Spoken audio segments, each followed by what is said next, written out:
Bonjour à toi. Dans cette vidéo, je vais te montrer une technique simple pour gagner de l'argent dans le monde des crypto-monnaies, sans avoir besoin de connaissances en trading.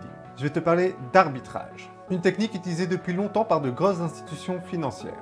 À l'heure actuelle, grâce à l'évolution des nouvelles technologies, nous avons la possibilité en tant que particulier de profiter de cette technique. Comment se lancer dans l'arbitrage et commencer à générer du profit?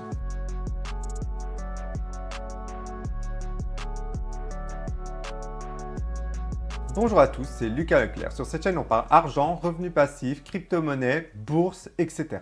Si tu cherches à améliorer ton confort de vie, tu es au bon endroit. Cette vidéo est divisée en plusieurs parties. Premièrement, nous allons voir qu'est-ce que c'est que l'arbitrage. Deuxièmement, nous allons voir un cas concret appliqué aux crypto-monnaies. Ensuite, nous allons parler des risques et précautions à prendre. Nous allons terminer par une conclusion qui va nous permettre d'y voir plus clair et voir concrètement comment on peut se lancer à notre échelle dans l'arbitrage et commencer à se faire des profits avec cette technique. Le concept d'arbitrage existe sur un grand nombre de marchés, que ce soit sur les marchés financiers traditionnels, la bourse, les échangeurs de crypto-monnaies, les places de marché en ligne telles que Amazon et les sites sportifs, etc. L'arbitrage est une méthode de trading permettant d'effectuer des profits en exploitant une différence de prix entre deux prestataires du même service. Dans le monde de la crypto-monnaie, ça se traduit par l'achat sur un exchange, ensuite une revente sur un autre, afin de profiter des différentes cotations entre ceux-ci.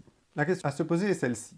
Pourquoi existe-t-il une différence de prix pour le même actif? Les échangeurs et les marchés financiers sont soumis à la loi de l'offre et la demande. Plus la demande est forte sur une plateforme, plus son prix augmente. Et inversement, plus la demande est faible, plus son prix diminue. Cela influe sur le prix de l'actif, indépendamment de la volonté de la plateforme, puisque chaque plateforme est autonome. Effectivement, au sein du marché global de la crypto, chaque plateforme possède son sous-marché, où l'offre, la demande et la profondeur de liquidité lui sont propres. Il faut savoir que tu as à ta disposition des logiciels d'arbitrage. C'est un tiers qui va identifier les écarts de prix en fonction des différents prestataires.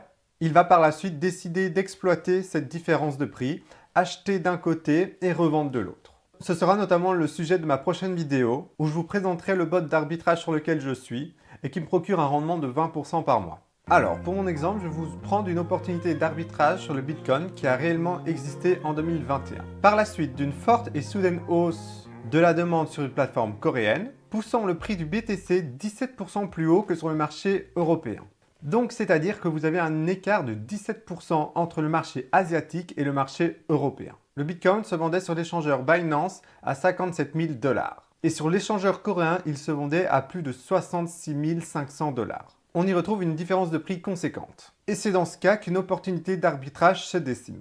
Une personne qui souhaite profiter de cette opportunité va aller acheter sur Binance à 57 000 $ et va aller le revendre sur l'échangeur asiatique à plus de 66 000 $, ce qui fait un bénéfice de 17%. En l'espace d'une heure, vous avez réussi à faire plus de 17% de profit, juste en profiter de cette différence de prix sur les marchés. L'arbitrage semble à première vue une façon de gagner de l'argent facilement. Cependant, des risques existent et certaines précautions sont à prendre en compte. En effet, bien que le principe reste simple et qu'il sollicite juste une différence de prix entre deux exchanges, il y a certains facteurs externes à prendre en compte afin de sécuriser ton investissement. Premièrement, il faut prendre en compte les frais, car en fonction des différents exchanges, vous aurez des frais de dépôt, des frais de retrait et des frais quand vous swipez vos cryptos. Il faut aussi vérifier que sur votre exchange, vous avez la possibilité d'effectuer un retrait. Il faut aussi avoir une bonne réactivité vu que la plupart des opportunités d'arbitrage se font par des robots qui, eux, opèrent en millisecondes. À titre personnel, je trouve qu'il est important de connaître ce qui se passe en théorie, mais en pratique, le mieux est de confier cette tâche à un bot,